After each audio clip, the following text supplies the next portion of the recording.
छत्रपती शिवराय वंदन करून भारतरत्न डॉक्टर बाबासाहेब आंबेडकर यांनाही अभिवादन करतो। स्वर्गीय संतोष भैया आणि सोमनाथ सूर्यवंशी यांनाही विनम्र अभिवादन करतो।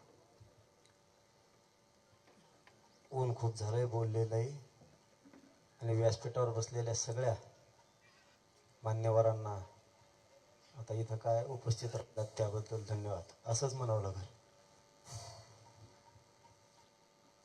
डॉक्टर बाबासाहेब आंबेडकर यांचे वंशज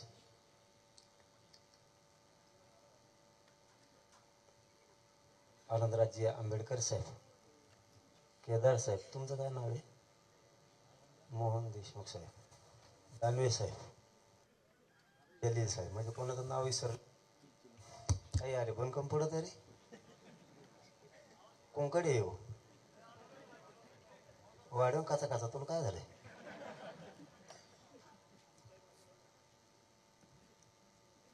माझी तब्येत खराब आहे, मी जास्त बोलणार नाही, पण एकच सांगितलेलं आहे आणि आजही सांगतो, संतोष भैयाला न्याय मिळाल्याशिवाय आम्ही कोणीही त्या कुटुंबाच्या पाठीमागून एक इंच सुद्धा हलणार नाही। ती परिस्थिती या राज्याला आपण आणून दिलेली, किती खंबीरपणानं आपण देशमुख कुटुंबियाच्या पाठीशी याची परिस्थिती आपण त्यांना आणून दिलेली। दोन दोन आपण ठामपणानं त्यांच्या पाठीशी सगळं राज्य उभं आहे आणि सूर्यवंशी कुटुंबाच्या सुद्धा पाठीशी आपण ठामपणे उभा आहेत हे सूर्यवंशी कुटुंबियांना सुद्धा माहिती। या ठिकाणाहून फक्त एक महत्त्वाचं आव्हान आपल्या सगळ्यांना करतो आणि राज्यातल्याही सगळ्या जनतेलाही करतो आणि विशेष करून मराठ्यांनाही करतो। लॉंग मार्च सूर्यवंशी यांच्या न्यायासाठी मुंबईला चाललाय। ज्या रस्त्यावरून तो लॉंग मार्च जाणार असणार आहे, गावागावातल्या प्रत्येक मराठ्यानं त्यांची नाश्त्याची, पाण्याची, जेवणाची व्यवस्था ताकदीनं करावी ही या ठिकाणाहून जाहीरपणानं सगळ्या जनतेला सुद्धा सांगतो। आता आरोपी अटक झालेत, एक जण राहिलाय, त्याचाही शोध लागलच। ही साखळी खूप मोठी आहे, या राज्यानं कधी अशी साखळी बघितली नसेल, असलं कधी नेटवर्क या राज्यानं कधी बघितलं नसेल, इतकं स्ट्रॉंग नेटवर्क आहे। आपल्या कल्पनेच्या पलीकडे मायबापावर आपल्या बापजाद्यांनी किंवा आपण असं नेटवर्क कधी बघितलं नसेल आणि 70-75 वर्षातल्या कुठल्या सरकारनं सुद्धा असं नेटवर्क आत्तापर्यंत बघितलं नसेल, इतकं स्ट्रॉंग नेटवर्क आहे। ही साधी सोपी गोष्ट समजू नका। आपल्या संतोष भैयाचा बळी यांनी घेतला, पण हे नेटवर्क इतकं मोठं आहे, याला खूप दिवस लागणार आहेत सगळं सापडायला। वेगळ्या वेगळ्या टीमा आहेत, ह्या खंडणी मागणाऱ्या वेगळ्या टीमा, खून करणाऱ्या वेगळ्या, यांना घेऊन पाळणाऱ्या वेगळ्या, पैसा पुरवणारी वेगळी टीम, यांना झोपायला घर देणारी वेगळी टीम, यांना या ठिकाणाहून त्या ठिकाणाहून नेण्यासाठी वेगळी टीम, डाके टाकणारी वेगळी टीम, तसे गुन्हे आहेत त्यांच्यावर, छेडछाडी करणाऱ्या वेगळ्या टीम। म्हणजे माणसाला मानसिक खच्चीकरण करायचं जर एखादा विषय त्यांचा नाही ऐकला तर, म्हणून ह्या सुद्धा छेडछाडीच्या वेगळ्या टीम आहेत। बलात्कार करणाऱ्या वेगळ्या टीम आहेत, ते सुद्धा गुन्हे त्यांच्यावरती आहेत। चोऱ्या करणाऱ्या वेगळ्या टीमा, 307 करणाऱ्या वेगळ्या टीमा आणि यांना सांभाळणारा एक जण, ह्या भयंकर टीम आहेत। ज्यांनी खंडणी मागायला पाठवलं तो सगळ्यात मोठा गुन्हेगार आहे। ज्यानं खून करायला लोक पाठवलेत, पाठवणारा सगळ्यात मोठा गुन्हेगार आहे। खून करणाऱ्यापेक्षा आणि खंडणी मागणाऱ्यांपेक्षा सामूहिक कट रचणारा, संघटित गुन्हेगारी करायला लावणारा सगळ्यात मोठा गुन्हेगार आहे तो अगोदर जेलमध्ये गेला पाहिजे. आणि हा समाज शांत एवढ्यासाठी आहे की मुख्यमंत्र्यांनी शब्द दिलाय याच्यातला एकही सुटणार नाही, म्हणून लोक शांत आहेत. जर का रे बाबा मुख्यमंत्री साहेब यातला एक बी सुटला, सामना मात्र आमच्या संघ हे तुम्ही कधीच विसरायचा नाही. आमच्यावरती विश्वास ठेवणार हे सुद्धा संस्कार आहे. आणि एकदा विश्वासघात झाला तर त्याला रस्त्यावर सुद्धा आम्ही जाणतो. हे सरकारनं पाठीमागे सुद्धा बघितलेलं आहे आणि पुढे पण लक्षात ठेवावं. खंडणीतला आणि खुनातला एकही आरोपी सुटता कामा नये. आणि या दोन्ही टीमला, खंडणी मागणाऱ्या आणि खून करणाऱ्या टीमला सांभाळलं कुणी? यांचे फोन त्या 8-10 दिवसात किती वेळेस झाले? यांनी एकमेकाला कुठली साथ दिली? हे चार्जशीट मध्ये येणं गरजेचं आहे. नसता तुम्ही म्हणताल की आम्ही आरोपी अटक केले, त्यांच्यावरती गुन्हे दाखल केले, परंतु तो तपासात आलाच नाही. तरी फसवणूक आहे. ज्या दिवशी आम्हाला असं वाटेल की यातला आरोपी सुटतोय किंवा ही सगळी 100-150 लोकांची साखळी धरली जाणार नाही, त्या दिवशी आम्ही राज्य बंद पाडला म्हणून समजायचं. हे मुख्यमंत्र्यांनी लक्षात ठेवायचं.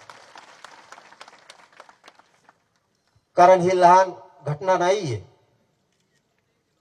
ही खूप मोठी घटना आहे. त्यामुळं या कुटुंबाला 100% न्याय घेतल्याशिवाय आपण कोणी हटणार नाही आणि सूर्यवंशी कुटुंबाला सुद्धा न्याय दिल्याशिवाय आपण हटणार नाहीये. फक्त जागरूक राहा. या महाराष्ट्रातल्या सगळ्या जाती धर्माच्या लोकांनाही सांगतो, मराठ्यांनाही सांगतो, गाफील राहायचं थोडं आता बंद करा. सावध पावित्रा घ्यायचं शिका. समोरचा गोड बोलून डावं टाकतोय, डावं ओळखायचं पुढच्या काळात मराठ्यांनी शिकलं पाहिजे की कोण कसा डाव टाकतोय, त्याचं षड्यंत्र आपण कसं तोडायचं. या बाबत आपण हमेशा सतर्क असलं पाहिजे, सावध असलं पाहिजे. यांना कोणची चाल खेळू द्यायची नाही. यांनी टाकलेली चाल तोडायचं काम आपण करायचंय. शेवटी एक लक्षात ठेवा, आपला न्याय आपल्याला घ्यावा लागतो. राजकारण हे राजकारणाच्या ठिकाणी असतं, पण ज्यावेळेस अस्मितेवर घाला येतो, ज्यावेळेस एक कुटुंब उन्हात पडतं, ज्यावेळेस एक लेक टाळू फुटती, एक भाऊ न्यायासाठी वनवन न्याय मागत हिंडतो, त्यावेळेस त्यांच्या पाठीशी उभा राहणं समाजानं मायबाप म्हणून गरजेचं असतं. अशी वेळ कोणावरती येऊ नये, असा काळ आणि असं महासंकट कोणावरती खरंच येऊ नये. हे राजकारण करायची जागा नाहीये. हे राजकारण 4 दिवस केलं जातं, नाही केलं जात. परंतु देशमुख कुटुंबावरती जी वेळ आली ना, ही कुठल्याच राज्यातल्या कुटुंबावर येऊ नये. आज आनंदी असणारा, सुखी असणारा संसारात माती काढली गेली. आज त्या सगळ्या कुटुंबात घरात आनंद होता. आज हे लेकर आपला बाप आपल्या दारात आलेला रोज बघत होते, त्यांना त्या घरात आणि त्या उंबऱ्यात बाप येताना दिसत नाहीये. तुम्हाला आम्हाला बोलण्यापुरतं ठीक आहे, भाषणापुरतं ठीक आहे, पण एकदा तरी काळजाला हात लावून बघा. ही घटना साधी सोपी झालेली नाहीये. आज वनवास आलाय त्या कुटुंबावरती. कुटुंबाला काय करावं कळत नाहीये. 2 मनस्थितीतून ते कुटुंब चाललंय. इतकी भयान आणि विदारक परिस्थिती त्या कुटुंबाची झाली. ती जर आपल्या कुटुंबाची झाली असती तर आपण शांत बसलो असतो का? हा प्रश्न प्रत्येकानं राज्यातल्या मराठ्यांनी स्वतःला विचारा. अशी वेळ कोणावर येऊ नये आणि पुढच्या काळात येऊ द्यायची नसेल तर या धनंजय मुंडेच्या टोळ्या आपल्याला संपवाव्या लागणार आहेत, त्याशिवाय चालणार नाही. कारण याने ह्या टोळ्या उभा केल्यात. कारण त्याचं नाव आपण कधी घेत नव्हतं, पण ज्या दिवशी धनंजय देशमुखांना पोलीस स्टेशन मध्ये जाऊन धमकी देण्यात आली, त्या 26 दिवसानंतर आपण त्याने त्याचे लोक शांत केले नाही म्हणून त्याचं नाव घ्यायला सुरुवात केली. कारण तो त्याच्या लोकांना थांबवतच नाहीये. याचा अर्थ असा होतो की तुमची मूक संमती आहे, तुम्ही काय पण करा, मी तुमच्या पाठीशी. इतके भोळे आता आम्ही सुद्धा राहिलेलो नाहीयेत. आम्हाला आमच्या समाजाला कुठल्या पद्धतीने न्याय द्यायचा इथपर्यंत आम्हाला कळतंय. तुम्ही जाणून बुजून किती जाती विष काढायला लागलात हे आम्हाला कळतंय. तुम्ही मीडियात कोणची भाषा बोलताय आणि जनरल बसल्याच्या नंतर कोणची भाषा बोलताय तेवढी अक्कल आम्हाला आहे.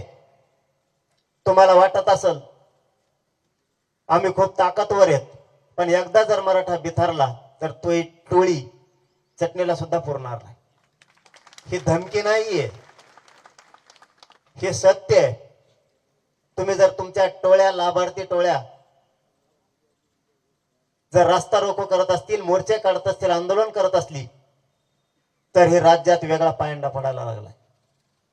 या राज्यात कधीच मराठ्यांनी किंवा कोणत्या जातीनं आतापर्यंत आरोपीच्या बाजूने आंदोलन केलेलं मला तरी आठवत नाही. या राज्यावरती आणि या लोकांवरती संस्कार आहेत. यांनी कधीच असा प्रयोग करण्याचा प्रयत्न केला नाही की आरोपीच्या बाजूने मोर्चे काढावेत. पण आता अशी शक्यता दिसायला लागली की या धनंजय मुंडेच्या टोळीनं मोर्चे काढायला सुरुवात केली. आता इथून पुढे जर आरोपींना काही केलं तर लोक आपण आपल्या जातीच्या आरोपीच्या बाजूने मोर्चे काढायला आता सुरुवात करणार आहेत. कारण रूढ तुम्ही पाडली. कोण जातीवाद नाही करत. दाखवून द्या कोणी जातीवाद केलाय. एकदा समोर येऊन दाखवा आम्ही कोणता जातीवाद केला. जातीवाद कोणी करत नाही. कधी आम्ही वंजाऱ्याला बोललो नाही, कधी धनगराला बोललो नाही, कधी दलित मुस्लिमांना बोललो नाही, कधी ओबीसींना बोललो नाहीत, कधी मायक्रो ओबीसीला 12 बोलतेदारांना आम्ही कधी बोललो नाही. पण जे टोळी चुकीचं काम करायला लागली तिला बोलायचं नाही का? तिला काय असा नंगा नाच करू द्यायचा का? लोकांचे लेकरं कापू द्यायचे, लोकांच्या मुलीच्या छेडछाडी करू द्यायच्या. तरीही तुमच्या जर गुंडाच्या टोळीला बोलायचं नाही म्हणल्याच्या नंतर तुम्ही हा नवीनच पायंडा या राज्यात पाडायला लागला. ही सोपी घटना नाहीये. तरीही तुम्ही त्या कुटुंबाच्या बाजूने बोलायचं सोडून तुम्ही आरोपीच्या बाजूने बोलायला लागलात. हे मात्र तुमचं चुकीचं पाऊल आहे. कारण ह्या धनंजय मुंडेच्या टोळीमुळं त्यांच्या जातीची, त्यांच्या समाजाची त्या जिल्ह्यात पत होती, मान सन्मान होता. जी सगळी पत याच्या टोळीनं त्यांची घातली. त्यांना खाली मान घालून चालायची वेळ आज आणली. कारण खुन करून जर तुम्ही त्याच्या पाठीशी उभा राहायला लागले त्याच्यामुळे ही पायंडा चांगला नाहीये. कोणी जातीवाद करत नाही आणि करायची कोणाला गरज पण नाहीये. परंतु टोळीच्या विरोधात बोलावं लागणार आहे आणि तिला रोखावं पण लागणार आहे. त्याने जर पुढच्याही काळात रोखलं नाही तर टोळीच्या बद्दल आपल्या सगळ्या जनतेला विचार करावाच लागणार आहे. कारण ते जास्तीत जर मस्तीतच येणार असले, ते जर थांबणारच नसले तरी हा अवघड विषय होईल.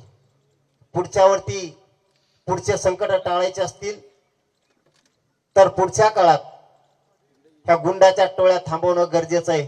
म्हणून एकजूट राहत जा. हाक मारल्यावर येत जा. असू द्या सर्व पक्षी असू द्या, नाही तर कशाच असू द्या.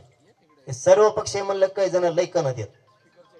आता काय करावं मलाही कळत नाही. असुदला तरी असू द्या. एखाद्या वेळेस लेकीच्या हाकीला मान द्यायचं शिका.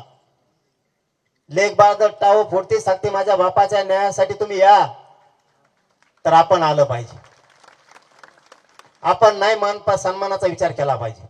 खाली जागा मिळाली नाही तर वर मिळाली नाही तर नाही मिळाली तरी चालत, पण इथून पुढचा पायंडा मान सन्मानासाठी नाही तर न्यायासाठीच पडला पाहिजे. त्यासाठी मिळेल तिथं बसायची तयारी आपण ठेवली पाहिजे. न्याय आपल्यासाठी खूप महत्वाचा आहे. तरच या एकजुटीला किंमत आहे, नाही तर या एकजुटीला काही किंमत नाही तुमच्या माझ्या. संतोष देशमुख आणि सोमनाथ सूर्यवंशीच्या कुटुंबाला न्याय मिळाला पाहिजे. त्यासाठी आपण सगळ्यांनी पुढच्या काळात जे जे आपल्या समोर आणखीन प्रकार येतील ते पाहून आपण पुन्हा एकजूट राहू आणि या कुटुंबाला न्याय देऊ एवढीच विनंती करतो आणि थांबतो. धन्यवाद. देश विदेशातील प्रत्येक घडामोडींचे लाईव्ह अपडेट मिळवण्यासाठी आता साम टीव्हीच्या सर्व सोशल मीडिया प्लॅटफॉर्मला लाईक, फॉलो आणि सबस्क्राईब करा. तसंच सर्व नोटिफिकेशनसाठी बेल आयकॉन प्रेस करायला विसरू नका.